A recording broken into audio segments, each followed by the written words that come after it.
Wrong shirt. In this episode of Ed's Retro Geek Out.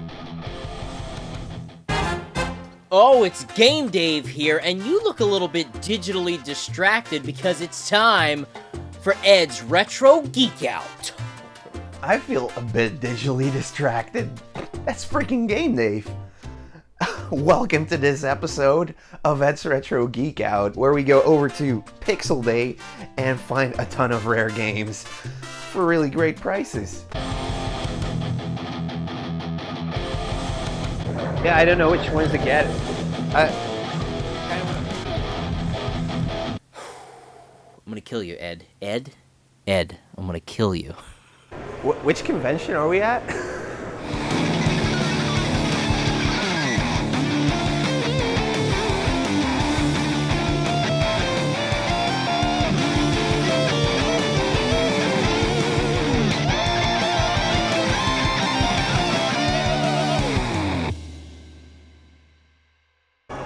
So we're at Pixel Day, and guys, this convention is big.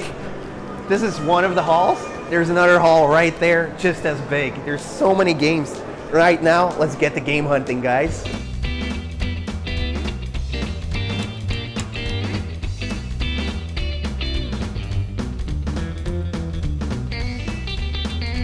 Not gonna lie, looks like a great convention, Ed. I'm seeing a lot of imports. You know, those are my bread and butter. Maybe you could hook me up with some imports. Oh wait, that's right. You're not there at this point. This is pre-recorded. Stupid! Hate to break it to you, but this was recorded 3 months ago. That's okay. Maybe next time you can actually let me know before you go to a sweet convention, Ed. Come on!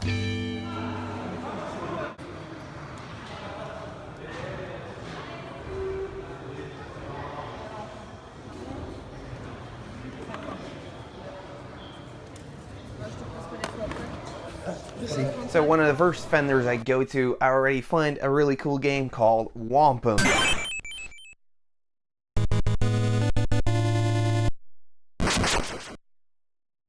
You know, Wampum was originally Sayuki World 2 in Japan, but when it was localized in North America, they made it have more of a Native American theme, hence Wampum. See? Information. Apart from the name change and the cover art, the game remains mostly the same. There's not even sprite swaps. That's pretty lazy. And, you know, it's a pretty good platformer. It's okay, and it takes a little inspiration from the Mega Man series. The reason why Wampum has some of that Mega Man quality in it is because the levels are laid out the same. You can pick whichever level you want. First, there's a special ability in there. You have a fire ability, a water ability. It kind of works like Mega Man. And there's also this pole thing that you can upgrade where it gets longer so you can attack your enemies from a longer distance. A really cool game.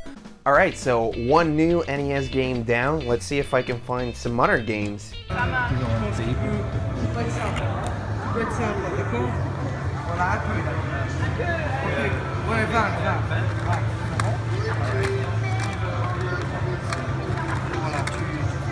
Vous payez à monsieur. Ah ouais. Voilà. C'est monsieur qui tient le stand. Mathis. Donc bien compté, j'ai dit 20. Ça va? Ça va aller? Oui, regardez. Bien compté, c'est pas le tout. Là-bas, il regarde là-bas ce qu'il fait, qu'est-ce qu'il chipote. Ça va aller, je peux vite aller fumer. Dessus.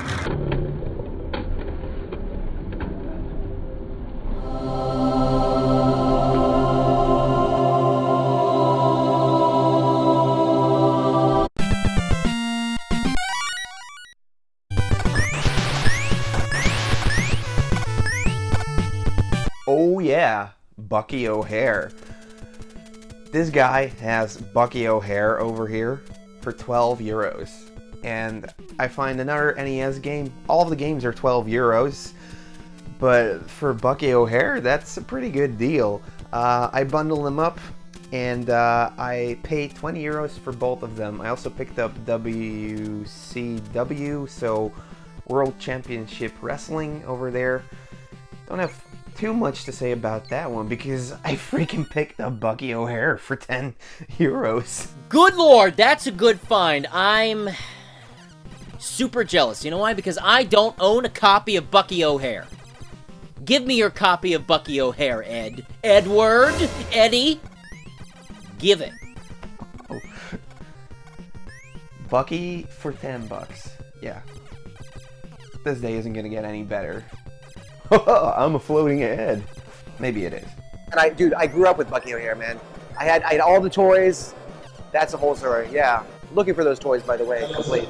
I remember playing Bucky O'Hare with my best friend in elementary school. He had it, and what we would do is, you know, single player game, to take turns. Whenever he switched to one of the different characters, I would take the controller. And when we got to a point where he had to switch to another character, he would take the controller back. Pretty great. I would love to have that back in my collection. Therefore, Ed, send me your copy of Bucky O'Hare. Thank you, sir. Bucky O'Hare is kind of a shooter platformer in which you can pick out different levels. In each level, there's a character that you can unlock, whereas you go and save that character, and then in the later stages you can use them. You can switch between characters in the level. It's great. It's a fun game. It's a rare game to get. It's very sought after, and I couldn't be happier getting this one over here.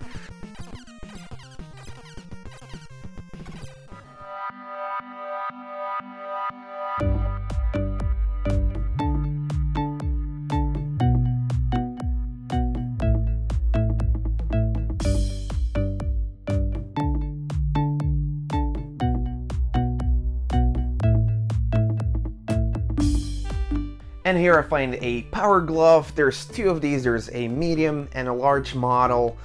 I've been looking for an accessory like this. It's in the box. It's amazing. The power glove. It's so bad. But it's... I know the power glove is bad, but these prices are just terrible. Like 400 euros for a boxed one. I mean, I get it's a rare item, but I'm not gonna dish out that kind of cash for something I'll never use. So Dave, any convention tips you want to share with us? When it's convention time, it can be tricky. There's a couple tips. But the number one tip, if you're trying to get some deals at a convention, you know, you gotta do the bundle-doo. The bundle-doo! You gotta do some bundles. Always bundle. If you're not even sure you want a couple extra things, you just get more stuff, because the more you get, the more that price is going down. And never pay sticker price. It's actually getting to the point where the vendors at conventions will mark their prices up higher, significantly higher than what they want, because they know people go to conventions to offer lower prices. So you definitely don't want to pay sticker price. Just make an offer. Don't be afraid to make an offer. And the biggest thing is, if you make an offer and they're kind of on the fence about it, like, I don't think I can do that, buddy. Don't be afraid to walk away. Time and time again, when I've put the game back down and started to walk away, ooh, they reel me right back in and say, okay, I'll give it to you for that price. Got 'em. And then another thing that is really cool about this convention is you end up, like, whenever you get a stand, of course you can get in early, but the other cool thing is you meet new people. So the guy actually next to us, called Jake, he's an awesome dude. He speaks, he talks like an American. I think his mother's from Texas or something. That's a whole story, yeah. And you know, we immediately start bonding. And then you came up and you started talking to me. We just talked. We started talking about retro games and whatnot. So yeah, I'm glad we met. I'm glad it just so happened our booths were right next to each other. So he's one of these guys where I am hoping that we can go hunting together soon at a flea market over in his area, because he's talking like, yeah, I can find a lot of good stuff. So I'm like, okay, take us along and we'll see what we can figure out over here. He wasn't buying anything today, but I think he had a great time. That was a good meetup. I'm sure it's the beginning of a long retro relationship, right? I gotcha. And yeah, we're definitely gonna stay in touch. So Jake, if you're watching this, call me, because we still haven't gone game hunting yet.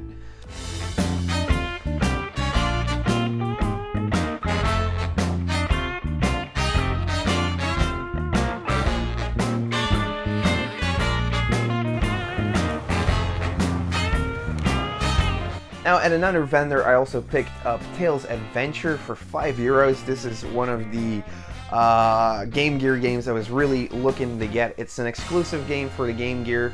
It's pretty darn nice to get.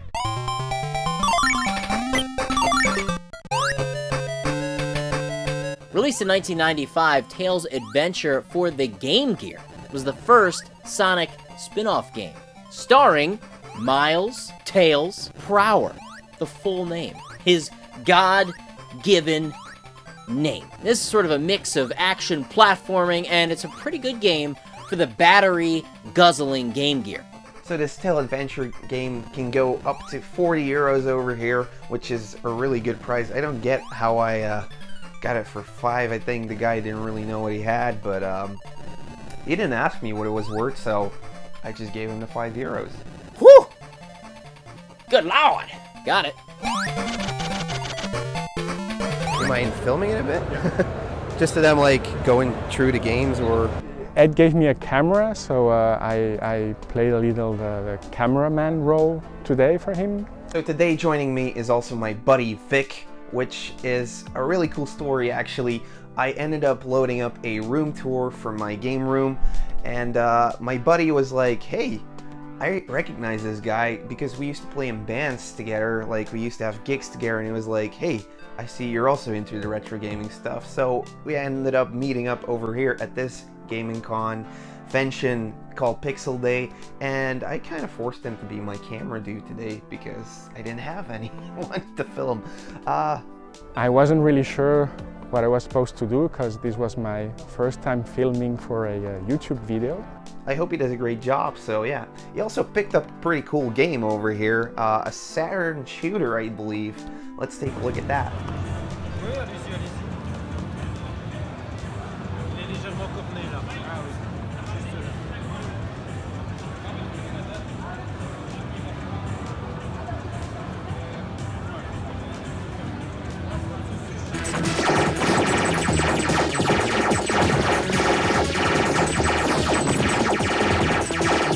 Picked up Tempest 2000. This is the European version, sealed in a hard blister pack. Got it for €60, which I think is a pretty good price, even though the blister is slightly broken. But yeah, I had been looking for this for a while, and indeed, the guy didn't want to trade for it, so I had to spend the cash.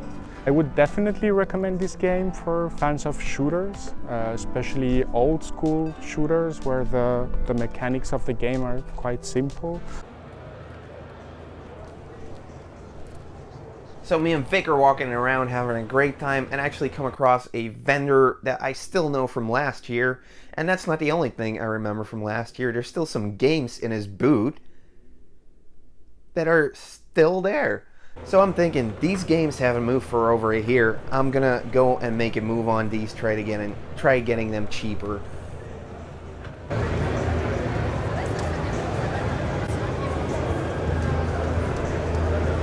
It looks like it's printed, so it's not the actual manual. Like the paper. I mean, like sometimes the manuals are like that. I think it looks real. I think it looks like the real one. And otherwise they wouldn't touch it up if it wasn't real, you know? Yeah, exactly. Yeah. And it looks old, you know? Yeah. One of the games I'm really eyeing is Ikari Warriors 3. It's the last one of the trilogy on the NES I still need, so yeah. I'm definitely gonna try grabbing this one.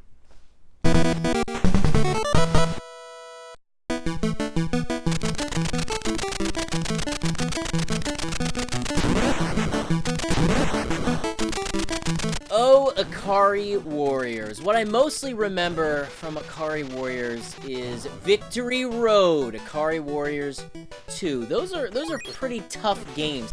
And talking about trilogies, what are you guys' favorite trilogies on the NES or on the other gaming systems? Let me know in the comments down below.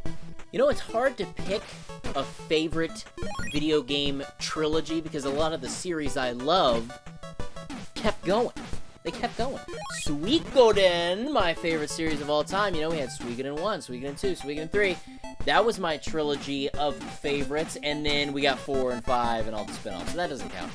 You got Super Mario Brothers 1, 2, and 3. Technically, that's kind of a self-contained trilogy that I really love, but, you know, there's been so many Super Mario games, that doesn't really count either. Final Fantasy, there's just so many games. It's hard to just pick a trilogy. They don't really lock down into a single trilogy of games. Sorry. It's just like too much games here we don't have. So I don't know which one to get. It's gonna depend on pricing, so.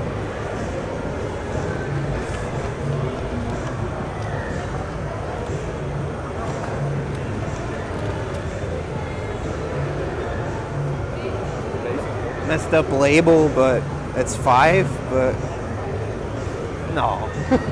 Not gonna do that.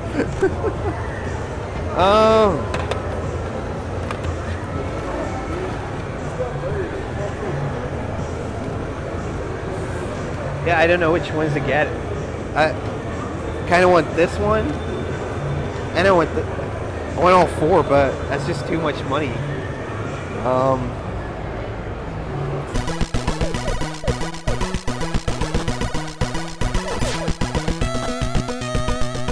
Another game that really caught my eye is actually a bootleg game. It's called Ultimate Stuntman. Ultimate Stuntman, an unlicensed NES game. All of the stages are pretty varied, but the bomb defusal stages are by far the most difficult. Really frustrating. But hey, it's not bad for an unlicensed game. That can be a little bit rare on the NES. Unlicensed games tend to be rough. This one's 15, this one's 20, 35, 65, 12, 77? I'm gonna take this one out because I already saw it for like 12 somewhere else, I think.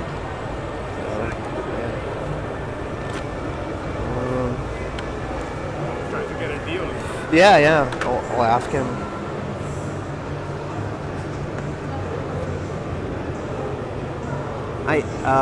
What can you do on these three?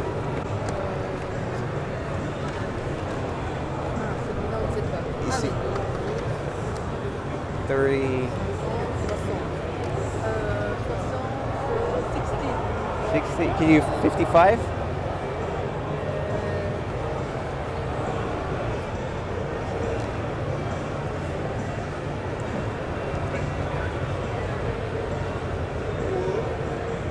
Est-ce que tu peux faire 55. 55? Ouais.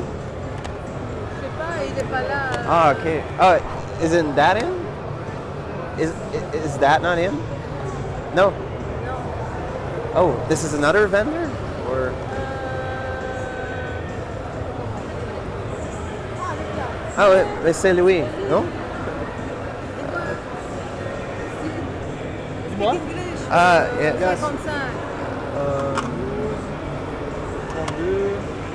32, ça c'est 30, mais tu sais ça.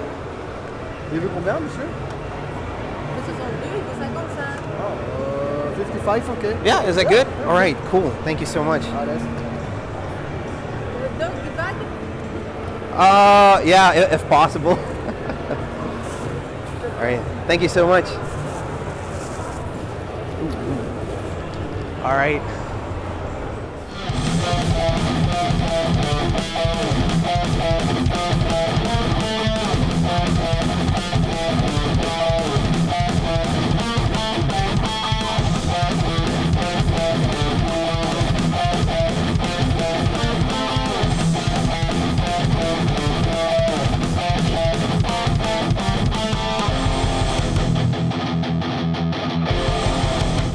My friend starts running around and he's like, hey, there's this game you need for Game Boy. I'm like, which game is that? And it's Trip World, which is a really rare game, like extremely rare. All right, Ed, what is this?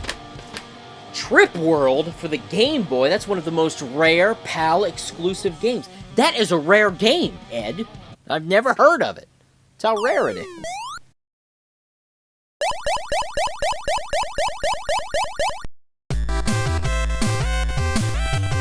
it's definitely a holy grail for me as a Game Boy collector. I want to go for that full set, so I'm gonna have to go and make a move on this. But before I do, I want to go and check out and verify is this a real copy, and see what we can do about the pricing. So I go over there, and what I do is I ask for another game, and then I say, maybe let me take a look at that Trip World 2. I quickly glance at it, check if it has the 2-digit code imprinted in the label, and then just move it away, and I start looking at this other game called Power Strike 2 for the Game Gear. What does Power Strike have to do with this deal? Power Strike 2 is a type of shooter, and actually the friend that's with me, he's like, I actually want that game, and I'm like, oh no, we're trying to avoid buying this game. We're downplaying the other one and focusing on this. So the whole plan is starting to go haywire because of this. Now he's thinking, hey, I want to make a move on the Game Gear game, and then my other friend is like, hey, there's Power Strike 2 on the Sega Master System there too. Another Power Strike? Like, how many freaking Power Strikes are there over here? Seriously, what is happening? You're making this too difficult. Just go over there and buy the game. The price is already great. This isn't some sort of covert operation. Just do it. So yeah, I end up giving all the money that I've earned over to my buddy, and I tell him, you know, the Trip World can go up to 200 to 250 euros loose. I think the card is real. Go for it. Whatever you can do, if you can get it for 140, I'll be really happy. And he leaves.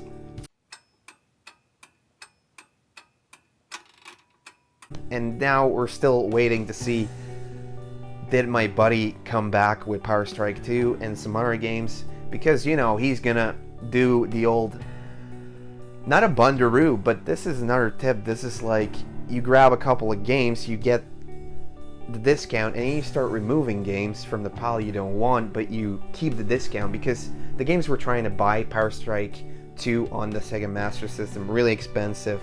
The other game, Trip World, also really freaking expensive. So he probably doesn't want to go down on those two, but if we can move some games in that he's like, yeah, I'll throw in those for free. If we then move them out, you still have the discount. That's one of the ways to really get a discount on these high dollar games or these high priced games. I would have done the same thing. So we do that, and it ends up working. My buddy comes over, he's like, here you go.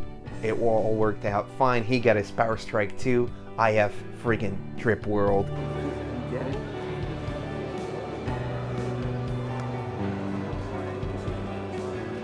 Je werd het de vorige keer over aan het twijfelen, hè? Ja.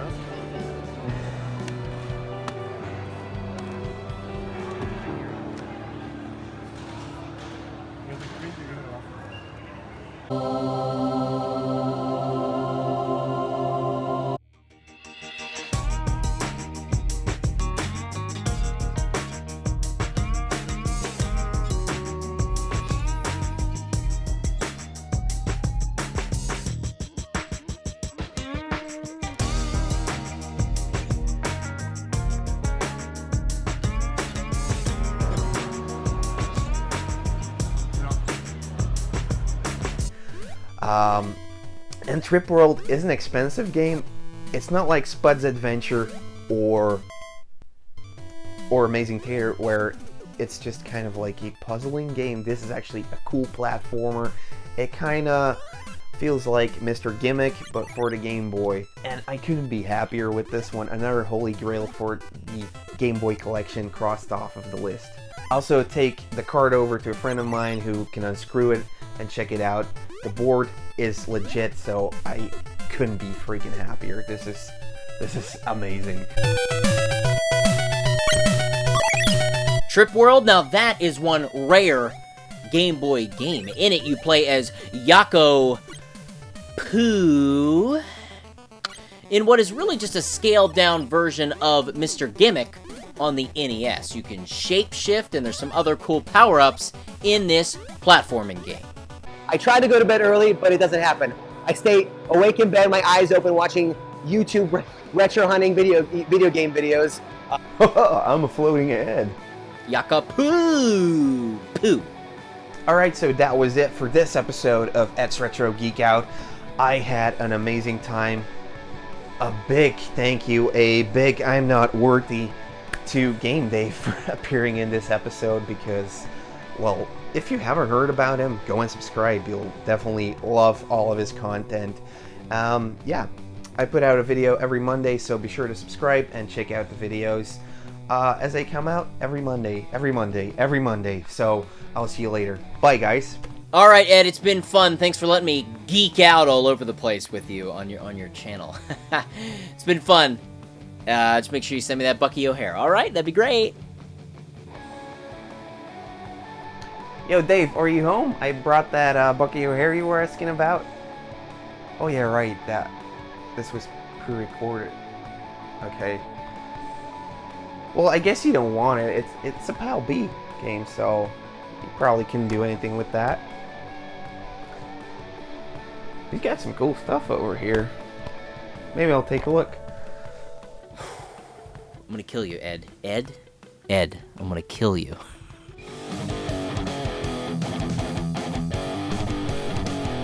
Maybe check out another video or something.